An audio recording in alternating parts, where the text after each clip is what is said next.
Hi, welcome to Dreams Recycled Expert Series. Today I have a friend of mine. I was on his podcast and it was great talking about heartbreak, and now he's a guest on mine. So I'm very excited to have you. This is Joe Kwon. Welcome. Hello, I'm so excited to be here, Tiffany. Yeah, and I love Joe because what Joe does is he's a coach, but he teaches people, busy professionals, how to better connect with everyone. And I think that's something that obviously we all need in our life. So how did you get into doing that? It was a bit of a circuitous route. I guess much of it started a long time ago when I started training in a Japanese martial art called Aikido. And it involves a lot of physical connections to do the techniques. And the interesting thing is there's a relationship or an emotional corresponding concept which works with the physical. So anything that you do relationship wise, you can show it physically and vice versa. So because of that, it's sort of a bit of a metaphor, right? Like, let's say I am really mad at you, Tiffany, right? And I Which is come at probably likely one day. it's been known to happen. Yeah. So I'm verbally coming at you, right? So think about it physically. There's a couple things you can do. You can come right back at me, right? And we can get into it, or you can run away, right? You can flee the scene. You can step to the side and just let me go and stay safe. So for each kind of emotional or interpersonal reaction you have, there's a corresponding physical sort of metaphor, and it really helps people understand, okay, that's what I'm doing, and these are other options I have, versus if I just tell you, hey, maybe you should do this. For some reason, it's harder for us as human beings to grasp concepts without something to hang on to, a hook. Yeah, I absolutely agree with you. I think this is one thing that a lot of coaches and a lot of people aren't very good at. A lot of people talk about mindset and change and, do this in thought. But I am a huge believer, and obviously kind of what Dreams Recycle started as, letting go of your physical items, because I really feel like action is what everybody needs. Mm-hmm. Think about it, and that's great. And if you have some kind of power mind that you can really shift everything just by thought, God bless you all. But I think you're right. I think the average person, we need actions. We need physical things to do and think of. And I know you get it because you used a really great quote when you were on my show. I don't know if you remember, but it was something like, and apologies if I butcher it, if you struggle, you drown. Yes. If you relax, you float. Yeah. Right? So you can really feel and understand that, because everyone knows that feeling of you panic in the water and it makes things worse, versus if you just relax, you float to the top. And that applies to life and relationships. And it's very powerful to communicate in that sort of concrete way, so to speak. And don't you think, I know what you do, and I see you on LinkedIn, and you're like a superstar at this, which is how you and I connected. Don't you think in today's society that we are all lacking in interpersonal connection skills? Oh, absolutely. There's this great Toyota commercial where this woman is basically criticizing her parents for not being more online and more social media, and her Oh, I haven't parents, seen that. yeah, her parents are out like living life. They're like climbing mountains and they're like having picnics with their friends, and she's on her computer and she's like, this is living. But meanwhile, her parents, they're the ones who get it. They're connecting with people for real. They're not that there's anything wrong with social media, but you also have to have a strong sort of interpersonal connection as well. It's not just about getting likes or having followers. Right. So, so since I spoke to you, so you have done something very exciting. So you have written a book. Yeah, absolutely. It's called Unlock Your Charisma. It's my first book. And it's pretty interesting. If you don't mind, I'll tell you how it came about. No, I would love that. I'm always interested to hear like where people get these ideas for these great books and great reads. So how did you come up with that? So you might not be surprised to know that I had in the back of my mind a book that I wanted to write about connection, right? Because that's what I do. And it would have looked like your kind of traditional business slash self-help book with research and talk about stories and, the typical thing that you see on the bestseller list. Mhm. And that was going to take a long time for me to do, right? Because I'm working, I'm coaching on the side, didn't have a lot of time to do it. I would start, I would stop. So that was always in the back of my head. And then a coworker just started at my job, and we're getting to know each other. And one day he turns to me and he goes, "Joe, what is charisma and can it be taught?" Right? And it was something I had never considered before specifically. And so we started talking back and forth about it. And I had a lot of the underlying principles already because based on, the connection, charisma is sort of part of connection. Mhm. And then we started talking and I came up with some theories and concepts. And he said to me one day, Joe, if you wrote that, I would buy it. He was like, it's better than anything I've seen. He's researched, he's read a bunch of books because he's on a mission to like generate more charisma for himself. I mean, it's on his list, Honestly, not a bad thing, right? No, I think it behooves everyone, right, to be more charismatic. And then so when he said that, I was like, you know what? I'm going to write this. And it doesn't have to be a 200-page book. I'm just going to knock out like a 50, 60-page book and have it be very simple. And then I had the momentum. And after a while, I had written the chapters. I got an editor. I figured out how to publish it. And now it's an actual book. So I'm very excited. Very exciting. Okay, so this is going to get into weird territory. So I knew you were coming on. So the other night at dinner with my family around the table, as a kind of general population, we picked the Avengers. And I asked everyone around the table who was the best superhero and who had the most charisma and why.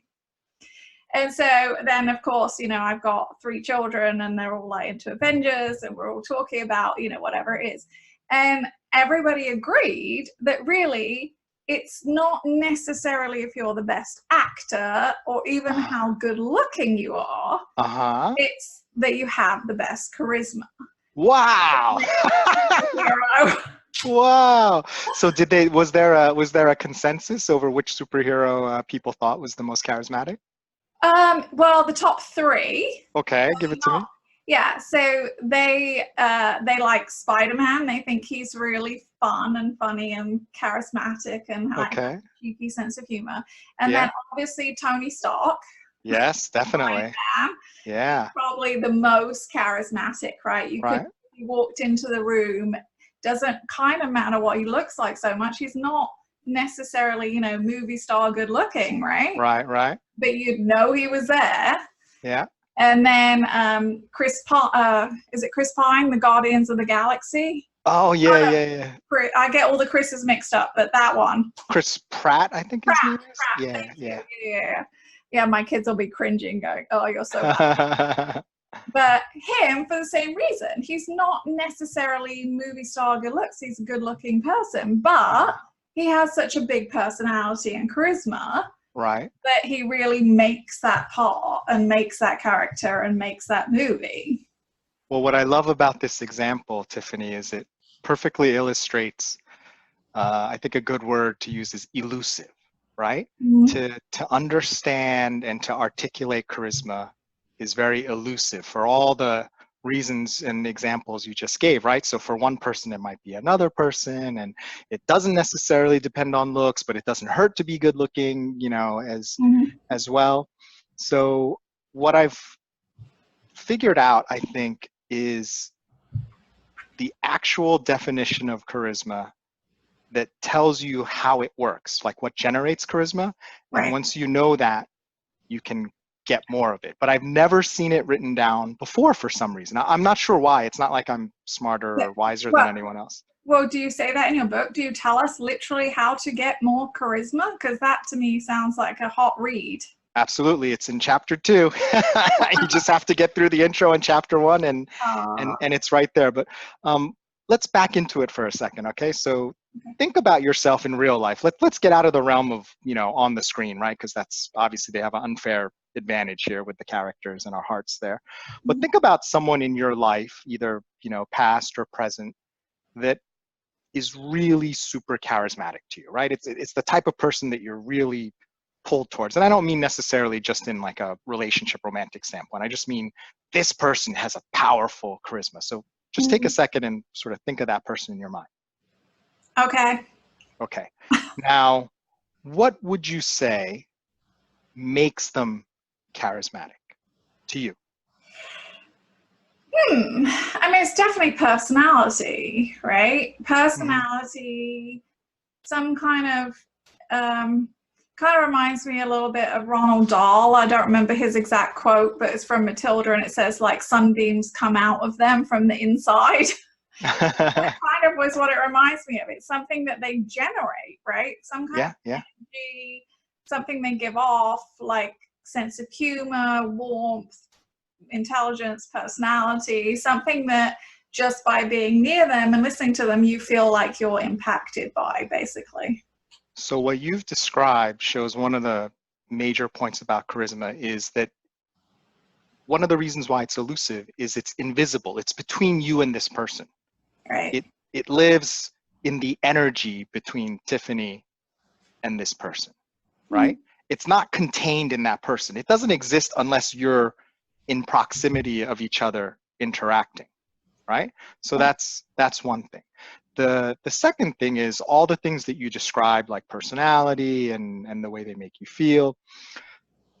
Those are, I guess, consequences of charisma, but it's not what generates the charisma. Something about his personality or her personality is generating the fact that like, wow, you're responding to that. But it's not the fact that they have a particular personality. So that's where it starts to get challenging. So would you like to take a guess as to what's actually generating the charisma? Because what I'm hearing from you is what I hear from everyone. It's in every article you'll read. It's exactly the same sort of reaction that you get. I don't know. I mean, I'm guessing, is it something to do with the way they make you feel? Oh, you're close. Am I? You're very, very I like close. to be right. Keep going, keep going. Peel the onion. The way they make you feel about yourself? Yeah. It doesn't have to be that specific, but that's right. Yeah, yeah. Okay. And yeah, I don't know, something about them that benefits you, maybe. I don't know, that sounds like really selfish, but so that you've actually gotten really close. You've hit around all like you're around the center of the bullseye, right? Okay. So let me give you the actual definition, and let me know if you think this is just ridiculous, right? But usually when I tell this to people, they're like, wow, that's actually what it is. Okay, so the definition I articulated, and you'll see what you said, all of what you said is included in it. Charisma is the ability to sense and ultimately deliver exactly what is needed from an emotional perspective in a given moment. Yes. Yeah, that makes sense. So let's take an example. It is kind of like a giving-taking relationship. Yeah, absolutely. Yeah. So let's take an example. You go to a party, right? And the party's really boring. And you walk into the party and you're like, parties I go to, but so this is a good example then. So you walk into the party and you say to your friend or whoever, this party's dead, right? So you have sensed something is missing, right? But you're not charismatic because you haven't done a darn thing about it. You've just sensed it, right? Now, the person that everyone wants to invite to their parties, they're the one who sense and deliver what is needed to the party, whether it's some music or personality or more fun. When that person enters the room, people gravitate towards them because they are giving people what they need emotionally. Like that one crazy person at every wedding who gets up and dances before everyone else, and you're looking at them slightly in horror, yeah, slightly in awe, because you're like, I wish I could be like that, but I'm not. Yeah, they're making something happen, right? Yeah. You know? Yeah, so I don't know why it's always an uncle. It's usually an uncle, the crazy uncle. Yeah. So that makes total sense, though. So let's switch it. Let's switch the scenario. All right. Now you're in a hospital, right? You're waiting to get the diagnosis of a dear friend or a family member. If someone comes in and brings the party, is that charismatic? No, it's inappropriate. Exactly. You're a jackass. That's Mhm. what you are, right? So Mhm. emotionally, what do people need in that moment? Empathy, sympathy, kindness, understanding. Yeah.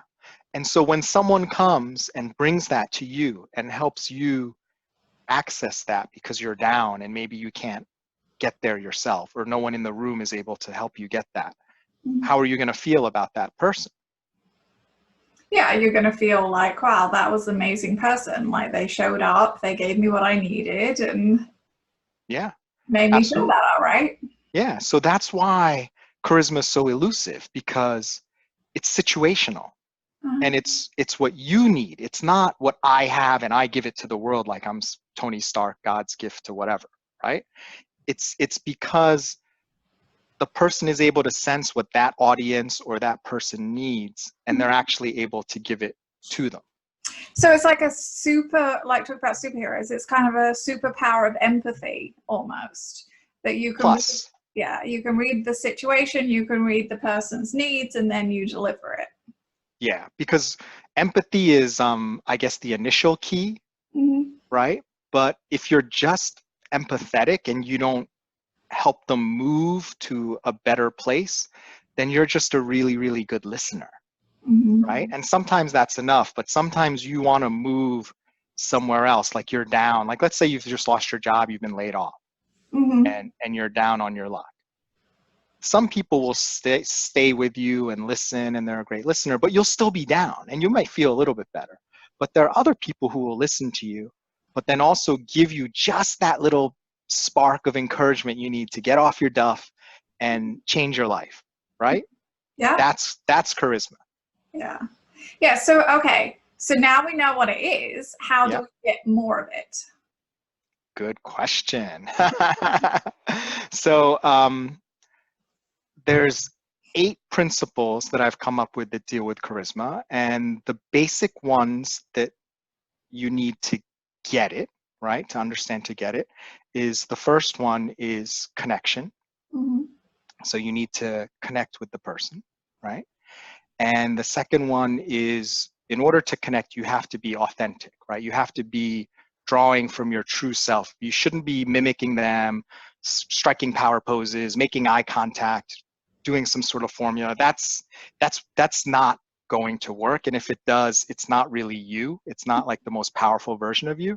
So it has to come from a vulnerability in yourself to say, this is who I really am. I'm sharing it with you to help you, Yeah, right? So because you don't that's, look like you're acting. There's nothing worse than kind of fake sincerity or fake anything, right? yeah, absolutely. So that's the second thing. And then you have to be relaxed to be able to sense what they need. Mm-hmm. And the last part I think is super duper important, because earlier you talked about, okay, are they giving me what I need? Is it selfish? And that's like a really great question. So what happens is when you connect with someone, Mm-hmm. right? If they move just where you want to go, that's not good. And if they move just where they want to go, that's not good, right? Really, the right path is somewhere where both of you want to and are comfortable going to together, Right. right? So that's kind of where you go. So it's not like, okay, I want to be charismatic towards Tiffany, whatever she wants, I'm going to give it to her. Like that's called being a doormat, and people don't respect you, and you're actually feeding people's almost like worst being, right? Because you're just giving them, like imagine a child, you're raising a child, you just give them whatever they want as the parent, right? Right. Yeah, just That's 400 lollipops a day with some donuts, they'll be set. no. And then here's the opposite end of the spectrum. You don't give them anything they want. You demand what you want to raise the perfect child. That's not going to be a good result either.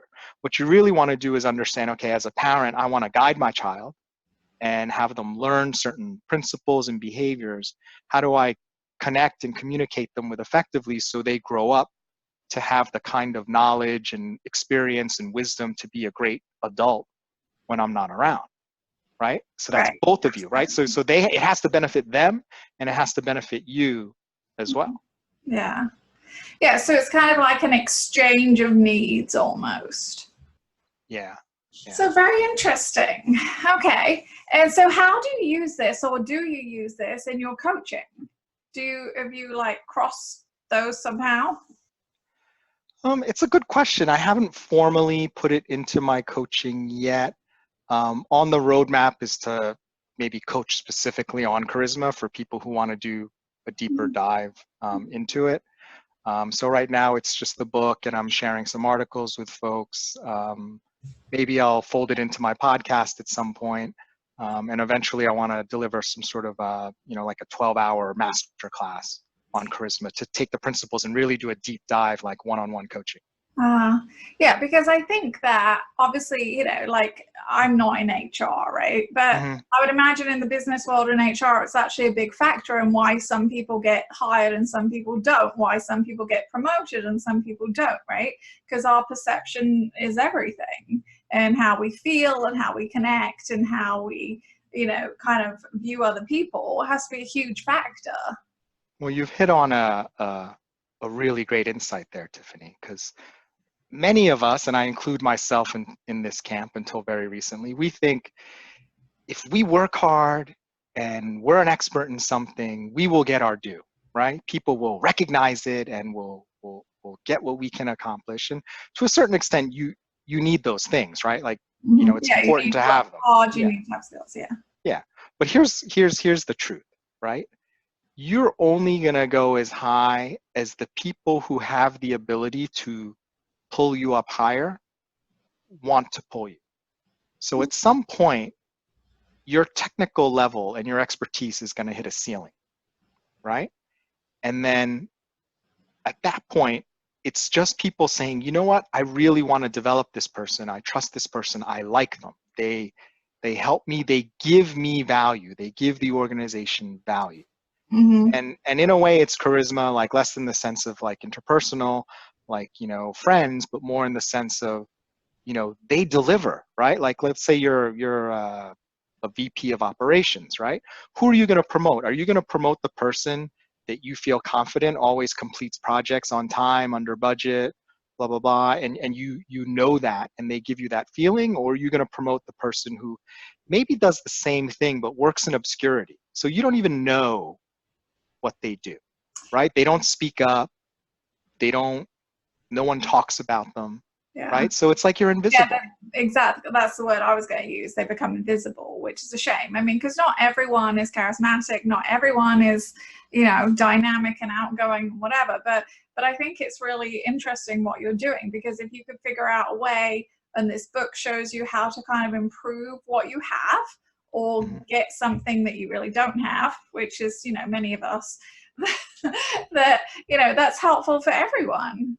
Yeah, well, the charisma allows the decision makers to see you in the best light. It doesn't replace what you have, right?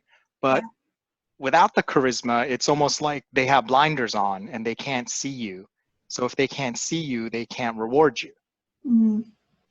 So I think that's where a lot of people get hung up, because let's be honest, from the lower levels, a lot of times it is enough just to, because you're lower level and everyone kind of takes you under their wing, right? Like, oh, you're cute, you just started here, we want to help you, you just got out of college, let's help this person. But after a while, when you get to sort of mid-level to senior level, no one's trying to help you. You have to really help yourself. Yeah, totally. Yeah, very cool. Well, Joe, you've been lovely as always. So where can they find your book, and where can they find your website, and how can people get hold of you? Absolutely. Thanks for asking, Tiffany. So it's available on Amazon.com, as well as all the other Amazon ebook offerings. It's on Apple Books.